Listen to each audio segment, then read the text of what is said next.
So hello everybody. So in the last live tasting, we tasted a Nebbiolo and I referred to it as being whole cluster fermented. And the obvious question is what does whole cluster fermented mean? And unlike a lot of wine terms, it means exactly what it sounds like it means. And that is the winemaker takes the entire cluster of grapes, stems and all, and throws them into the fermentation tank instead of destemming them by hand or with a modern day destemmer. And the obvious question is, why in the world would they do this? Well, the stems can add some complexity to wines and add some herbal flavors and other notes. The stems also add to some of the tannic structure, which can add and help with the ageability of the wine. And it definitely smooths out the acidity because the stems actually change some of the chemistry within the winemaking process.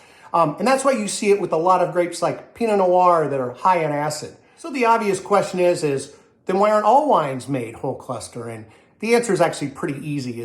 While it adds some complexity to certain styles and certain grapes, it certainly adds to the complexity of making the wine. And these stems do add some bitterness. And many wines, you do not want bitterness in your wines. That's actually something you're trying to avoid. So there are certain styles and certain grapes that it does well with, and certain ones like Cabernet where you will rarely, if ever, see.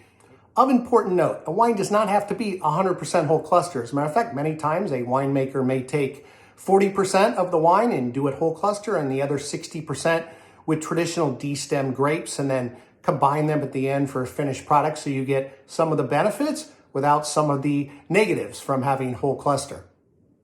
Another important thing to add is, unless it's put on the label to be marketed as whole cluster Pinot Noir, a lot of times you can't tell if the wine's been made with whole cluster unless you either read through the tech sheet, read about the wine, or if you're fortunate enough to talk to the winemaker and ask them if they're made their wines with destemmed or whole cluster grapes.